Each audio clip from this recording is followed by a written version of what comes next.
Office পাড়ায় metro rail ৩২ মিনিটে উত্তরা থেকে মতিঝিল দ্রুত সব স্টেশন খুলে দেওয়ার দাবি। সহিংসতার দায় এড়াতে পারে না বিএনপি, বললেন ওবায়দুল কাদের। সন্ত্রাসীদের বিরুদ্ধে সোচ্চার হবার আহ্বান। বিএনপির দ্বিতীয় দফা অবরোধেও সাড়া নেই। চোরাগোপ্তা হামলায় ভাঙচুর, গাড়িতে আগুন, রাজপথে আওয়ামী লীগের অবস্থান।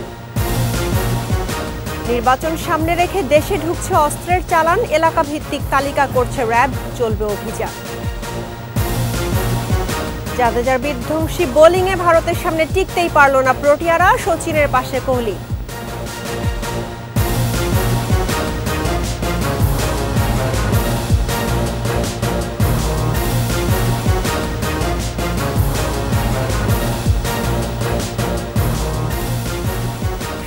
First security Islami bank limited সংবাদ শিরোনাম। আমন্ত্রণ রাত 11টার 21 সংবাদে আপনাদের সঙ্গে আছি রাহনুমা রাহি। দর্শক, 21 টেলিভিশনের সংবাদ একই সাথে সরাসরি দেখতে পাবেন আমাদের ফেসবুক পেজ www.facebook.com/2124 অনলাইনে। ৩২ মিনিটে উত্তরা থেকে মতিঝিল। যানজটের এই শহরে 2.5 থেকে 3 ঘন্টার দীর্ঘ যাত্রা আধ ঘন্টায় পাড়ি দিতে পেরে উচ্ছ্বসিত অফিস পাড়ার যাত্রীরা। শিগগিরই সবকটি স্টেশন খুলে দেওয়ার দাবি তাদের। রাসেল খানের রিপোর্ট, ছবি তুলেছেন মোহাম্মদ হাফিজ। উত্তরা উত্তর স্টেশন, সকাল 7:15। কর্মজীবী নগরবাসীর উপচে পড়া ভিড়। মতিঝিলে ছুটবে স্বপ্নের মেট্রো রেল।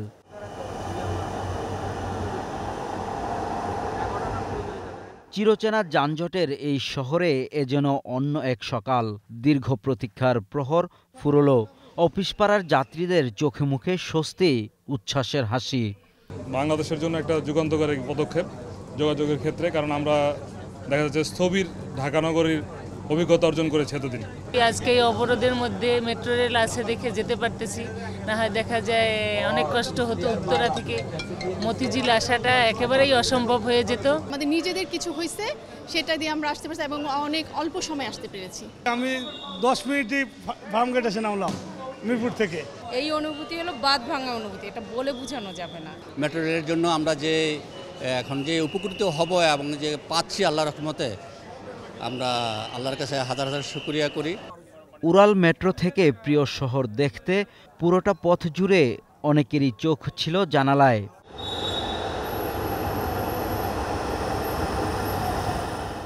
কারিগরি ত্রুটির কারণে ভোগান্তিও ছিল, তবে মেট্রো যাত্রীদের আশা কর্তৃপক্ষ নজর দেবেন এ বিষয়গুলোতে। পাঞ্চ করছি, মানে যখন আমরা ভিতরে প্রবেশ করব, অনেকেরটা নিচ্ছে অনেকেরটা নিচ্ছে না, মানে পাঞ্চ হচ্ছে না এখানে। তো ওরা বলতেছে যে আপনি এখান থেকে কার্ডটা ঠিক করে নিয়ে আসেন। একটা কার্ড পাস হলো আর একটা কার্ড পাস হলো না। নতুন কিছু আসে সেটা আমাদের জন্য অবশ্যই ভালো, কিন্তু এর সঠিক রক্ষণাবেক্ষণ আমরা করতে পারি না।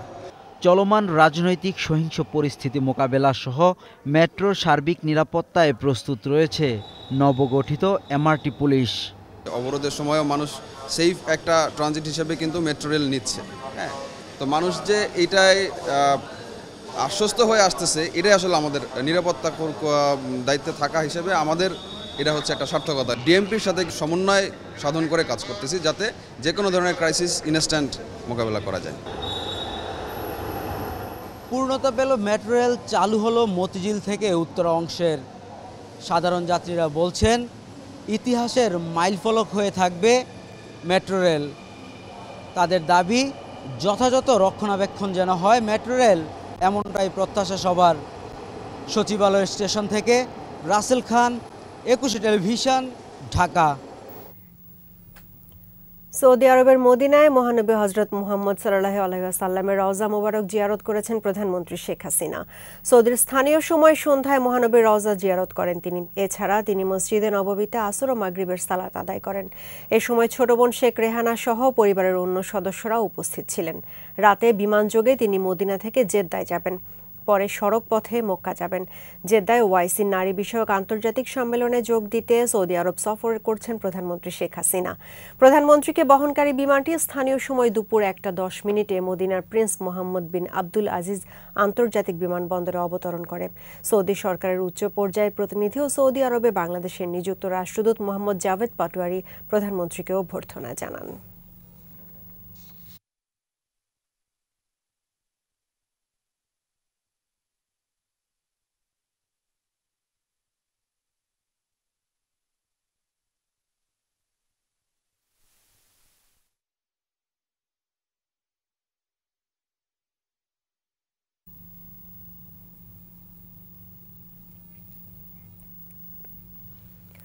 পুলিশ হত্যা, প্রধান বিচারপতির বাসভবন ও হাসপাতালে হামলা, সাংবাদিক নির্যাতন আর হরতাল অবরোধের নামে বাসে অগ্নিসংযোগের ঘটনার দায় কোনোভাবেই বিএনপি নেতারা এড়াতে পারে না বলে মন্তব্য করেছেন আওয়ামী লীগ সাধারণ সম্পাদক ওবায়দুল কাদের।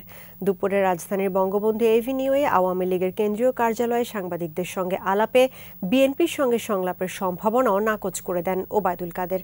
বলেছেন, এমন সন্ত্রাসী দলের সঙ্গে কোনো সংলাপ হতে পারে না, সংলাপের পাঠ শেষ। চলমান অস্থিতিশীল পরিস্থিতিতে দেশকে খারাপ পরিবেশ থেকে রক্ষার জন্য নজরদারি বাড়ানো হয়েছে এবং সার্বিক নিরাপত্তায় বিজিবি মোতায়েন করা হয়েছে বলেও জানান আওয়ামী লীগ সাধারণ সম্পাদক। ওবায়দুল কাদের আরও বলেন, বিএনপি নেতারা পাহাড়ের গুহায় বসে সন্ত্রাসের নির্দেশ দিচ্ছেন আর গ্রেফতার হওয়া নেতাকর্মীদের ভুয়া তালিকা দিচ্ছে। এদের কোনোভাবেই ছাড় দেওয়া উচিত নয়। তারা একজনও কি দায় এড়াতে পারবে? পুলিশ হত্যা থেকে শুরু করে সাংবাদিকের উপর আক্রমণ, পুলিশের উপর আক্রমণ, সংলাপ সন্ত্রাসের সঙ্গে হয় না। তারা সন্ত্রাসী দল, এবার আরও প্রমাণ করেছে তারা আগুন সন্ত্রাসী দল। এই দলের সাথে সংলাপ হতে পারে না। বিএনপি রাজনৈতিক দল নয়, এখন চূড়ান্ত সন্ত্রাসী দলে পরিণত হয়েছে। ২৮ অক্টোবরের সহিংসতার পর যাদের আটক করা হয়েছে তাদের প্রত্যেকেরই সুনির্দিষ্ট অপরাধের সংশ্লিষ্টতা ছিল। সচিবালয়ে এসব কথা বলেছেন সরকারের সিনিয়র মন্ত্রীরা। জানমালের ক্ষতি সাধনকারী সন্ত্রাসীদের বিরুদ্ধে জনগণকে যার যার অবস্থান থেকে সোচ্চার হবারও পরামর্শ তাদের। রিপোর্টে বাকিটা জানাচ্ছেন মোহাম্মদ নুরনবী। অবরোধের পর অবরোধ, ঘোষণা আসে অজ্ঞাত স্থান থেকে ভার্চুয়াল প্ল্যাটফর্মে। মাঠের কোথাও থাকে না বিএনপির নেতাকর্মীরা কেউই। অথচ প্রতিদিনই চোরাগুপ্তা হামলায় পোড়ানো হচ্ছে যানবাহন। আতঙ্ক ছড়ানো আর জানমালের ক্ষতি করা ছাড়া বিএনপির অর্জনের খাতা শূন্য। উল্টো দেশ ও দেশের বাইরে থেকে গুজব রটিয়ে ফায়দা নিতে মরিয়া দলটি।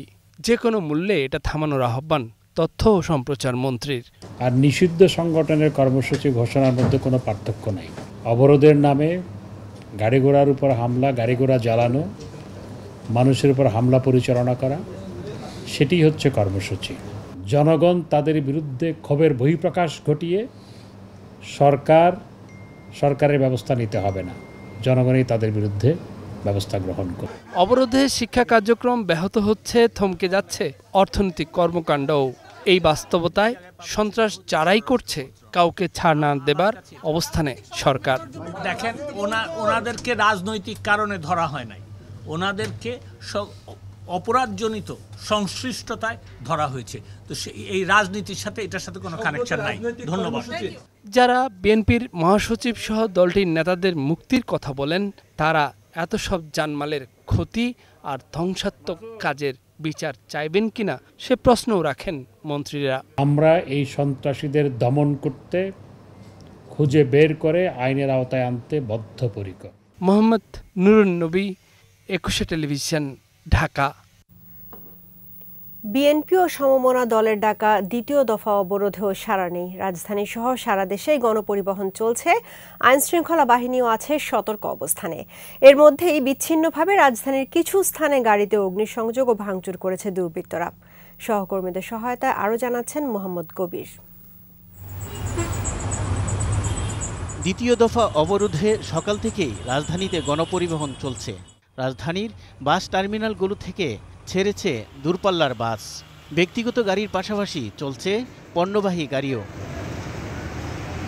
বিভাগীয় শহর ও অন্যান্য জেলাগুলোতেও চলছে যানবাহন। গাজীপুরে ঢাকা টাঙ্গাইল ও ঢাকা ময়মনসিংহ মহাসড়কে চলাচল করছে গণপরিবহন।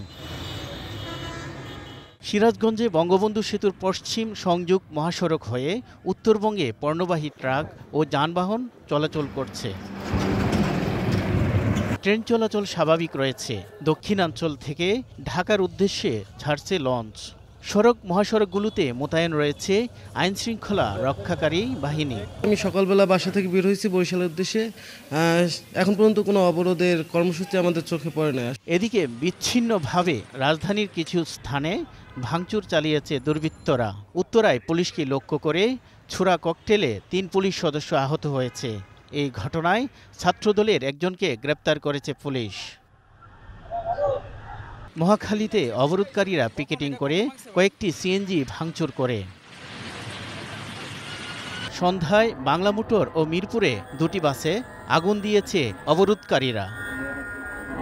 সিলেটে বিক্ষিপ্তভাবে পিকেটিং করেছে বিএনপি ও অঙ্গ সংগঠনের নেতাকর্মীরা। খাগড়াছড়িতে অল্প কিছুক্ষণের জন্য সড়কে আগুন জ্বালিয়ে বিক্ষোভ করে বিএনপির কর্মীরা। বরিশালে মাঠে নেই বিএনপি নেতাকর্মীরা। নগরীতে পিকেটিং কিংবা সহিংসতার কোনো ঘটনাও ঘটেনি, তবে সতর্ক অবস্থানে রয়েছে আইন শৃঙ্খলা রক্ষাকারী বাহিনী। মোহাম্মদ কবির, 21 টেলিভিশন। সাধারণ মানুষের সমর্থন না পেয়ে রাতের আঁধারে চুরি করে গণপরিবহনে অগ্নিসংযোগ করছে বিএনপি। অবরোধ বিরোধী সমাবেশ থেকে মানুষ হত্যা আর জ্বালাও পোড়াও রাজনীতির কারণে দলটিকে নিষিদ্ধ করার আহ্বান জানিয়েছেন আওয়ামী লীগ ও সহযোগী সংগঠনের নেতাকর্মীরা। মাহমুদ হাসানের প্রতিবেদন। দ্বিতীয় দফায় বিএনপি ডাকা অবরোধের প্রথম দিন সকাল থেকে দেশ বঙ্গবন্ধু এভিনিউয়ে অবস্থান নেন ঢাকা দক্ষিণ আওয়ামী লীগের নেতাকর্মীরা। শান্তি সমাবেশে বিএনপিকে জ্বালাও পোড়াওয়ের রাজনীতি থেকে বের হয়ে আসার আহ্বান জানান তারা। জনদুর্ভোগ সৃষ্টি করে কর্মসূচি পালনের নামে অতীত বিএনপির সে একইভাবে করছে, এখনও করতেছে, এটার প্রতিবাদ জানাই। আজকে জনগণ থেকে প্রত্যাখ্যাত হয়ে তারা এই সন্ত্রাসী কায়দায় চোরাগুপ্ত হামলার মধ্য দিয়ে জনজীবনের নিরাপত্তা বিঘ্নিত করতে চায়। ঢাকা মহানগর দক্ষিণে এবং 24টি থানার প্রত্যেক জায়গায় শান্তিপূর্ণভাবে সব জায়গায় আমাদের অবস্থান নেওয়া আছে। ধানমন্ডি 32 নম্বরে শান্তি সমাবেশের আয়োজন করে যুবলীগ। এই সময় বিএনপিকে বাংলাদেশের রাজনীতিতে নিষিদ্ধ করার দাবি জানান সংগঠনের নেতারা। এই অপশক্তির নিষিদ্ধ করার দাবি জানিয়ে তাদের রাজনৈতিক অধিকার নিষিদ্ধ করার দাবি জানাচ্ছি। সাধারণ মানুষের জানমাল নিরাপত্তায় ফার্মগেটে অবস্থান নেয় ঢাকা মহানগর উত্তর যুবলীগ। সমাবেশ এবং মিছিল করে অবরোধ বিরোধী অবস্থানের জানান দেন তারা। জামাত এবং বিএনপি তাদের মূলধারার কর্মসূচি হলো অগ্নিসন্ত্রাস আর মানুষ হত্যা। তারা যে মানুষ হত্যা করছে তার বিরুদ্ধে সবসময় রাজপথে থেকে আমরা শক্তভাবে দাঁত ভাঙা জবাব দিব। রাজধানীর অন্যতম প্রবেশ মুখ যাত্রাবাড়ি ছিল আওয়ামী লীগের কঠোর অবস্থান। মিছিল নিয়ে আশেপাশের সড়ক প্রদক্ষিণ করেন নেতাকর্মীরা। আমরা বঙ্গবন্ধুর আদর্শের সৈনিক, জননেত্রী শেখ হাসিনার কর্মী। আমরা পূর্ব রাজপথে ছিলাম, এখনো আছি, ইনশাল্লাহ ভবিষ্যতে আমরা রাজপথে থাকবো। এইটা ঢাকার এন্ট্রি পয়েন্ট, যাত্রাবাড়ি চৌরাস্তা। এখানে আওয়ামী লীগ, যুবলীগ, ছাত্রলীগ, শ্রমিক লীগ, স্বেচ্ছাসেবক লীগ সকলে আমরা ঐক্যবদ্ধভাবে তাদেরকে প্রতিহত এবং প্রতিরোধ করার জন্য আমরা সবসময় প্রস্তুত থাকি। সহিংস কর্মকাণ্ড রোধে সবসময় মাঠে থাকার ঘোষণাও দেন আওয়ামী নেতারা। মাহমুদ হাসান, 21 টেলিভিশন, ঢাকা। আসছে অবৈধ অস্ত্রের চালান চলে যাচ্ছে সন্ত্রাসীদের কাছে। আগামী সংসদ নির্বাচনে এসব অস্ত্র ব্যবহারের শঙ্কায় ব্যাটালিয়নগুলোকে এলাকা ভিত্তিক অপরাধীদের তালিকা তৈরির নির্দেশ দিয়েছে র্যাব সদর দপ্তর। সীমান্ত সহ সারা দেশে নজরদারির পাশাপাশি নির্বাচনের আগে বিশেষ অভিযানের কথা জানিয়েছে পুলিশ সদর দপ্তরও। দীপু শিকদারের রিপোর্ট।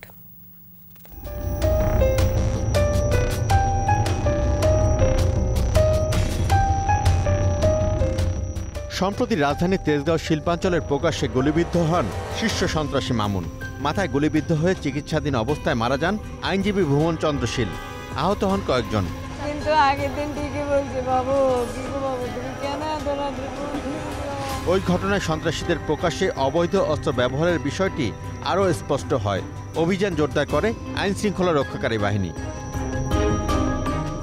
র্যাবের তথ্য বলছে, চলতি বছরের জানুয়ারি থেকে সেপ্টেম্বর পর্যন্ত সারা দেশে 529টি অবৈধ অস্ত্রসহ জব্দ করা হয়েছে বিপুল পরিমাণ গোলাবারুদ ও বিস্ফোরক। গ্রেফতার হয়েছে 218 জন। অন্যদিকে চলতি বছরের জুলাই থেকে সেপ্টেম্বর পর্যন্ত 20টি অবৈধ অস্ত্র উদ্ধার করেছে ডিএমপি। এ নিয়ে 13 মামলায় গ্রেফতার দেখানো হয়েছে 23 জনকে।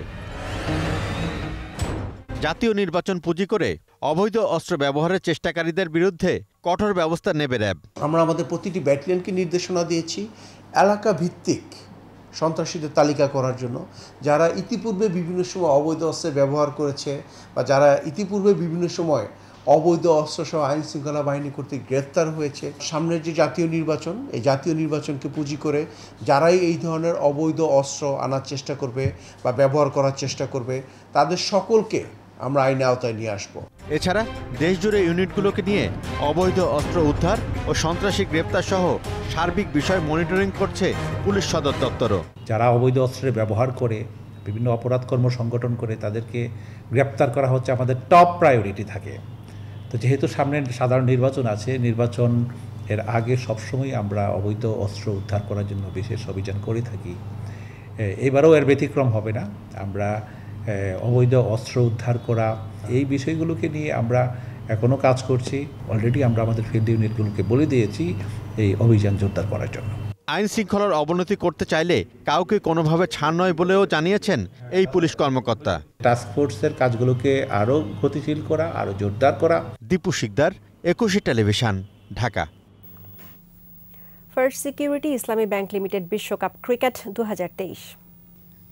বিরাট কোহলি নিজের জন্মদিনে শতক হাঁকিয়ে ভাগ বসালেন সচিন টেন্ডুলকারের রেকর্ডে। ক্রিকেটেশ্বর সচিন টেন্ডুলকারের 49 সেঞ্চুরির মাইল ফলক স্পর্শ করলেন কোহলি। বিরাটের রেকর্ডের দিনে জাদেজার বোলিং তোপে দক্ষিণ আফ্রিকাকে মাত্র 83 রানে অল আউট করে 243 রানের বড় জয় পেয়েছে ভারত। এর মধ্য দিয়ে বিশ্বকাপে টানা 8 ম্যাচে জয় পেল রোহিত শর্মার দল। নিচ্ছি সংবাদ বিরতি। যখন ফিরছি তখন অন্যান্য খবরের সঙ্গে আরও থাকবে। ভারত থেকে আসছে আমদানির আলু, পাইকারি ও ভোক্তা পর্যায়ে কমছে দাম। এবার সৈকত শহর কক্সবাজারে গেল ট্রেন, চট্টগ্রাম থেকে পরীক্ষামূলক যাত্রা।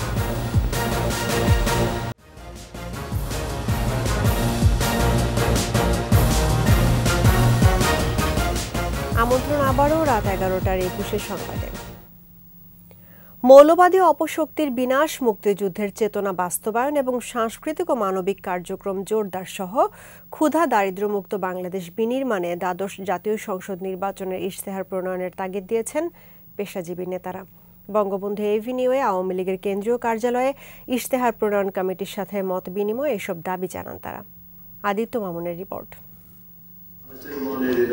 দিন বদলের অঙ্গীকারে টানা 3 মেয়াদে রাষ্ট্র ক্ষমতায় থাকা আওয়ামী লীগের অর্জন ও আসন্ন জাতীয় নির্বাচনে ইশতেহারের রূপরেখা নিয়ে আইনজীবী, ব্যবসায়ী, শিক্ষক, সাংবাদিক ও ধর্মীয় নেতাদের সাথে এই বৈঠক। উঠে আসে আওয়ামী লীগের 2014 ও 2018 সালের নির্বাচনী অঙ্গীকারগুলো। রাজনীতি, সমাজনীতি, সংস্কৃতি ধ্বংসে উগ্র ধর্মান্ধ গোষ্ঠীর অপতৎপরতা উৎপাটনে জোর দেন সাংবাদিকরা।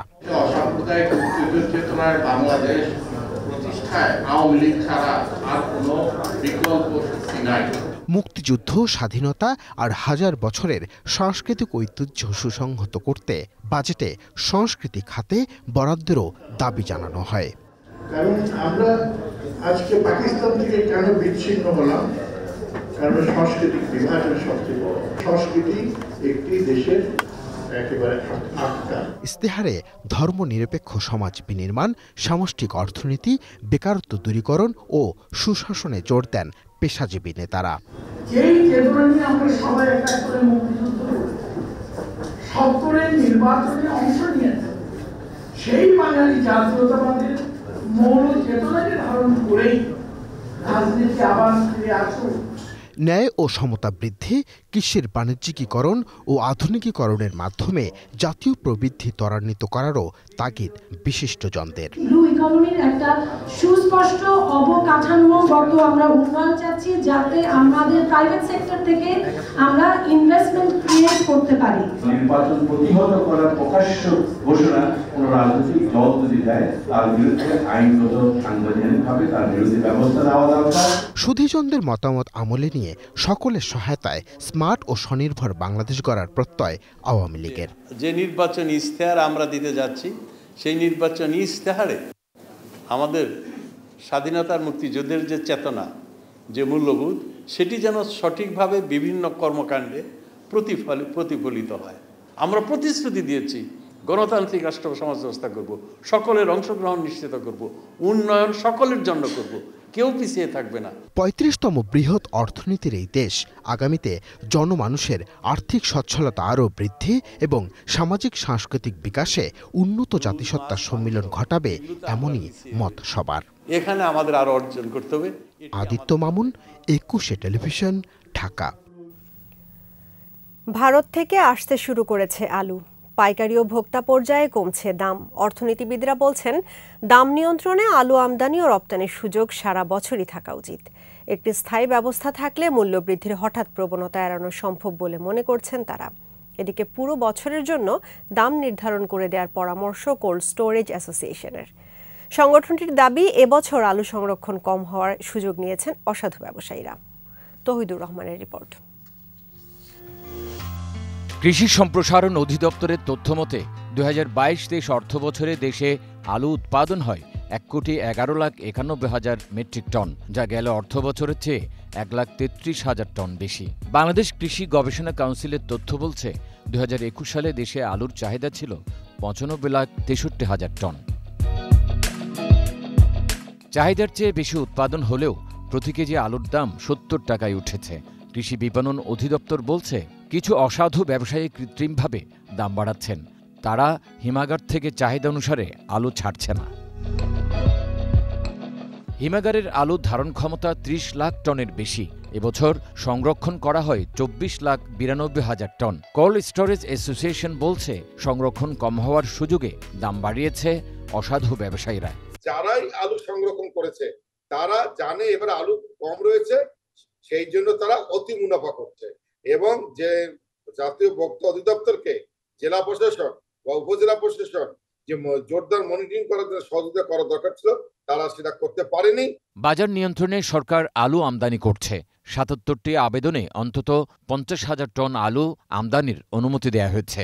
ইতিমধ্যে দেশে আসতে শুরু করেছে আমদানি করা আলু। কমছে দামও। আলু আমদানি হলে ডলারের উপর চাপ পড়বে মন্তব্য করে কোল্ড স্টোরেজ অ্যাসোসিয়েশনের সভাপতি দাম নিয়ন্ত্রণের তাগিদ দেন। আমার একজন সন্দিহান আছে, আমি দেশে এখন ডলারের সংকট রয়েছে। যে ব্যবসায়ী এই আলুটা ইম্পোর্ট করতে চাইবে, ব্যাংকে গেলে ব্যাংক বলবে আপনি কার মার্কেট থেকে ডলার কিনে নিয়ে আসেন, তাহলে আমরা আলু ইম্পোর্ট করতে পারবেন। আপনি বাজার এখন 120 টাকা পার ডলার। এখন সেটা কতটুকু সাকসেসফুল হবে বাস্তবে দেখা যাবে। এবং আলু কখনো বাংলাদেশে আমদানি হয়নি। এদিকে আলু সহ নিত্যপণ্য আমদানির বিষয়টি বাজারের চাহিদার উপর ছেড়ে দেওয়ার তাগিদ দিয়েছেন অর্থনীতিবিদরা। বাণিজ্য মন্ত্রণালয়ের অ্যাডহক পলিসিগুলোকে আমি সমর্থন করি না। হঠাৎ করে তারা আমদানি করা শুরু করে, আবার হঠাৎ তারপরে আবার বন্ধ হয়ে যায়। আমার মতে কোনো কিছুই বন্ধ রাখা উচিত না। সবকিছুই আমদানি করতে পারবে সবসময়, একটা সার্টেন ট্যাক্স দিয়ে থাকবে। এই open trade regime with a proper customs duty থাকলে পরে এটা নিয়ে কোনো মাথা ঘামানোর কিছু নেই। যখনই আলুর দাম ভারতের চাইতে 40% উপরে চলে যাবে, 50% চলে যাবে, তখন আলু এমনি চলে আসবে আমদানি। আলু উৎপাদনের তথ্যে যাতে গরমিল না থাকে সেজন্য আরো সাবধানতার তাগিদ দেন অর্থনীতিবিদ ও ব্যবসায়ীরা। সম্প্রসারণ অধিদপ্তর যে হিসাবটা দিয়েছে 1,04,00,000 মেট্রিক টন আলু উৎপন্ন হয়েছে, এটা সঠিক তথ্য সরকারকে দিচ্ছে না। তৌহিদুর রহমান, 21 টেলিভিশন, ঢাকা। পাহাড়ি বিচ্ছিন্নতাবাদী সংগঠন কুকি-চিন ন্যাশনাল ফ্রন্ট KNF এর সাথে শান্তি প্রতিষ্ঠা কমিটির প্রথমবারের মতো সশরীরে বৈঠক হয়েছে। সকালে রুমার মুনলাই পাড়ার কমিউনিটি সেন্টারে এই বৈঠকে শান্তি প্রতিষ্ঠা কমিটির চেয়ারম্যান শৈলহারের নেতৃত্বে 5 সদস্য এবং KNF এর 10 সদস্য অংশ নেয়। এছাড়া প্রশাসন ও আইন শৃঙ্খলা রক্ষা বাহিনীর সদস্যরা উপস্থিত ছিলেন। দুপক্ষের মধ্যে এর আগে অনেকবার ভিডিও কনফারেন্সের মাধ্যমে বৈঠক হলেও এক টেবিলে এটি প্রথম বৈঠক। বৈঠকে KNF এর পক্ষ থেকে 6 দফা দাবি উত্থাপন করা হয়। পাহাড়ি বিচ্ছিন্নতাবাদী এই সংগঠনের বিপদগামী সদস্যদের স্বাভাবিক জীবনে ফিরিয়ে পাহাড়ে শান্তি প্রতিষ্ঠার লক্ষ্যে জেলা পরিষদ চেয়ারম্যান শৈলহারের নেতৃত্বে চলতি বছর জুনে 18 সদস্যের শান্তি প্রতিষ্ঠা কমিটি গঠন করা হয়। নরসিংদীর হারিদোয়া নদীর দখলদার ও দূষণকারীদের 1 মাসের মধ্যে উচ্ছেদ করতে নির্দেশ দিয়েছেন হাইকোর্ট। বিচারপতি JBM হাসানের নেতৃত্বে দ্বৈত বেঞ্চে আদেশ দেন। রিটকারের আইনজীবী জানান, নরসিংদীর হারিদোয়া নদী 5টি প্রতিষ্ঠান ও 6 ব্যক্তি মালিকানাধীন অবৈধ দখলদারদের কবলে। তাদের নামও তালিকা হাইকোর্টকে জমা দেওয়া হয়েছে। নরসিংদী জেলার চারদিক থেকে ঘিরে রেখেছে শীতলক্ষ্যা ও মেঘনা নদী। এর শাখা নদীগুলোর মধ্যে ব্রহ্মপুত্র, আড়িয়ালখা, হারিদোয়া, পাহাড়িয়া, পুরাতন ব্রহ্মপুত্র অন্যতম। এসব নদ নদী ঘিরেই গড়ে উঠছে নরসিংদীর শিল্পাঞ্চল। কিন্তু দখল আর দূষণে অস্তিত্ব হারাতে বসেছে নদ নদীগুলো। এ বিষয়ে দৈনিক পত্রিকায় প্রকাশিত প্রতিবেদন নিয়ে রিট করে মানবাধিকার বিষয়ক একটি সংগঠন।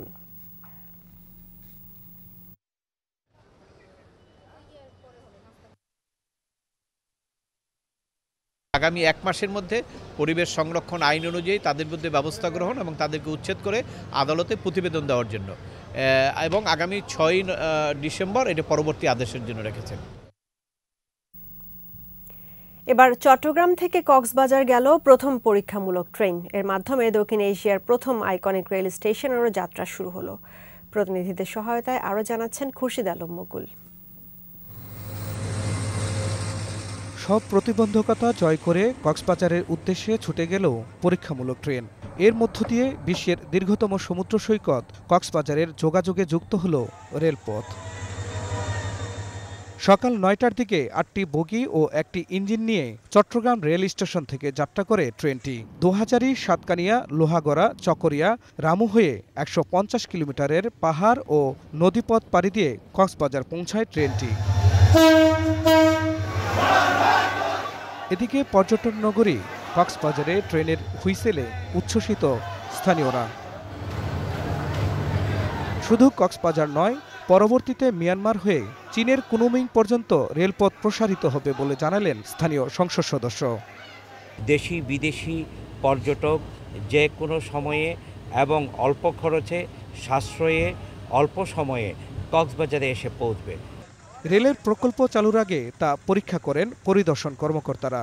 পরিদর্শন অধিদপ্তরের ছাড়পত্র পেলে পরীক্ষামূলক ট্রেন এবং পরে আনুষ্ঠানিকভাবে ট্রেন চলাচল শুরু হয়। রেলওয়ে ট্র্যাকের যে আমার যে প্যারামিটারগুলি আছে, যেগুলি দেখতে পেরেছি সেগুলো ঠিক আছে, এবং আমরা যে ট্রেনে আসলাম, ট্রেনের যে আমাদের ট্রেনে বসে যে আমরা আরাম পেয়েছি। আমরা রেডি ট্রেন চলাচলের জন্য। এটা আমাদের পলিসি মেকাররা যখন সিদ্ধান্ত নেবে কমার্শিয়ালভাবে তখন থেকে চালু হবে। সবকিছু ঠিক থাকলে আগামী 11 নভেম্বর প্রধানমন্ত্রী শেখ হাসিনা রেলপথটির উদ্বোধন করবেন। খুরশিদ আলম মুকুল, 21 টেলিভিশন। নিচ্ছি সংবাদ বিরতি। যখন ফিরছি তখন অন্যান্য খবরের সঙ্গে আরও যা থাকছে। শীত মৌসুমে মাছ ধরতে দুবলার চরে জেলেরা, মার্চ পর্যন্ত অস্থায়ী আবাস।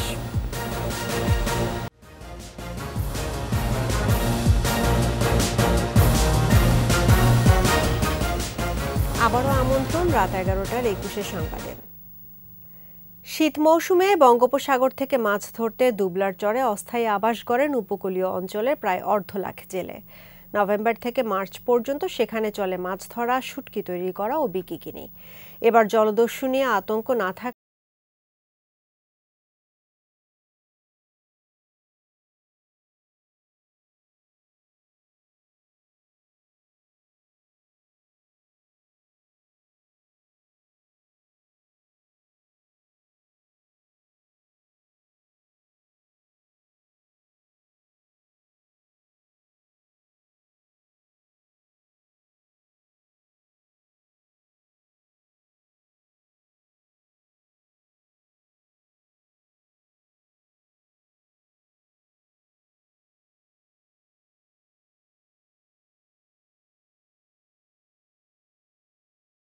এর জন্য আমরা খুব দুর্ভোগী হতে হয়, কুয়ার পানি খেয়ে জীবনযাপন করতে হয়, এবং ডাক্তারের একটা ব্যবস্থা হলে সেটা সবচেয়ে সুন্দর। গভীর সমুদ্রতে মাছ ধরে এনে আমরা আলোর কল চরে শুকোবো, এগুলো সিটিএম, রংপুর, সৈয়দপুর, দিনাজপুর এই সমস্ত শহরে বিক্রি করে আমাদের জীবন জীবিকা চলে। ঝড়ঝাটি হলে আমাদের কোনো নিরাপদ নাই, কোনো সাইক্লোন সেন্টার নাই। দুবলার চর থেকে এবার 7 কোটি টাকা রাজস্ব আদায়ের লক্ষ্যমাত্রা ঠিক করে 1108টি জেলে ঘর ও 78টি মাছের ডিপো ঘরের অনুমোদন দিয়েছে বন বিভাগ। শুটকি তৈরিতে জেলেদের মানতে হবে নানা শর্ত। আলোরকোল, মাঝের কেল্লা, নারকেল বাড়ি আর শেলার চর, এই 4টি পয়েন্ট থেকে আমাদের এই যে ডিপোগুলো মেনটেন করা হবে। আর আবার এবার আমাদের প্রায় 7 কোটি টাকার একটা লক্ষ্যমাত্রা আছে। সমুদ্রের নোনা জলে হাড়ভাঙ্গা পরিশ্রম করে কাঁচা মাছ থেকে জেলেরা তৈরি করেন শুটকি মাছ। সেই শুটকি যায় দেশের বিভিন্ন অঞ্চলে। মৌলিক সুযোগ সুবিধা নিশ্চিতের দাবি জেলেদের। সমর ইসলাম, 21 টেলিভিশন। সিলেটের একটি বেসরকারি ব্যাংকের বুথ থেকে 26 লাখ টাকা চুরির ঘটনায় 3 জনকে গ্রেফতার করেছে পুলিশ। এ সময় তাদের কাছ থেকে চুরি হওয়া 18 লাখ টাকা উদ্ধার করা হয়। পুলিশ জানায় 28 অক্টোবর রাতে নগরীর সুবিধ বাজারে ডাচ বাংলা ব্যাংকের বুথ থেকে 26 লাখ টাকা চুরির ঘটনা ঘটে। এই ঘটনায় এয়ারপোর্ট থানায় মামলা করা হলে পুলিশ লিমন নামে ব্যাংকের এক কর্মচারীকে গ্রেফতার করে। পরে তার দেয়া তথ্যের ভিত্তিতে ঢাকা ও ভৈরব থেকে আমিনুল ও নুরুল ইসলাম নামে সিকিউরেক্স কোম্পানির আরও 2 কর্মচারীকে আটক করে। গ্রেফতার 3 জনকে কারাগারে পাঠানো হয়েছে বলে জানায় পুলিশ।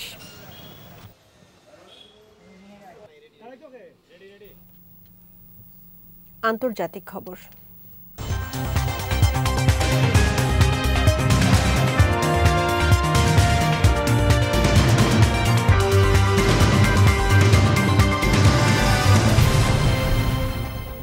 অবরুদ্ধ গাজা ভূখণ্ডের মাগাজি শরণার্থী শিবিরে হামলা চালিয়েছে ইসরায়েল। এতে অন্তত 51 জন নিহত হয়েছেন। বিমান হামলা হয়েছে জেনিন শহরেও। গাজায় এ পর্যন্ত প্রাণ হারিয়েছে প্রায় 9,500। গাজা উপত্যকায় ইসরায়েলি সেনাদের শক্তি পরীক্ষা নিচ্ছে হামাস যোদ্ধারা। গত 48 ঘন্টায় পাল্টা প্রতিরোধে ইসরায়েলের 24টি ট্যাঙ্ক ধ্বংসের দাবি করেছে ফিলিস্তিনের স্বাধীনতাকামী সংগঠনটি। সুড়ঙ্গের মাধ্যমে গেরিলা কৌশল চালানো এই সকল হামলায় ট্যাঙ্ক বিধ্বংসী ক্ষেপণাস্ত্র ব্যবহার করছে তারা। হামাসের এই সুপরিকল্পিত হামলা অব্যাহত থাকলে শিগগিরই গাজায় ইসরায়েলের স্থল অভিযান মুখ থুবড়ে পড়বে বলে ধারণা বিশ্লেষকদের। বিশ্বকাপে কাল শ্রীলঙ্কার বিপক্ষে মাঠে নামছে বাংলাদেশ। আসর থেকে ছিটকে গেলেও চ্যাম্পিয়ন্স ট্রফিতে কোয়ালিফাই করতে এই ম্যাচে জয়ের বিকল্প নেই সাকিবদের। একই সমীকরণে লঙ্কানদের জন্য ম্যাচটি গুরুত্বপূর্ণ। দিল্লিতে খেলা শুরু হবে দুপুর 2:30টায়। আর এরই সঙ্গে শেষ করছি রাত 11টার 21 সংবাদ। তবে যাবার আগে first security Islami bank limited সংবাদ শিরোনামগুলো জানাবো আরও একবার। অফিস পাড়ায় মেট্রো রেল, 32 মিনিটে উত্তরা থেকে মতিঝিল, দ্রুত সব স্টেশন খুলে দেওয়ার দাবি। সহিংসতার দায় এড়াতে পারে না বিএনপি, বললেন ওবায়দুল কাদের। সন্ত্রাসীদের বিরুদ্ধে সোচ্চার হবার আহ্বান। বিএনপির দ্বিতীয় দফা অবরোধও সাড়া নেই। চোরাগোপ্তা হামলায় ভাঙচুর, গাড়িতে আগুন, রাজপথে আওয়ামী লীগের অবস্থান। নির্বাচন সামনে রেখে দেশে ঢুকছে অস্ত্রের চালান, এলাকা ভিত্তিক তালিকা করছে র্যাব, চলবে অভিযান। জাদেজার বিধ্বংসী বোলিংয়ে ভারতের সামনে টিকতেই পারল না প্রোটিয়ারা, সচিনের পাশে কোহলি।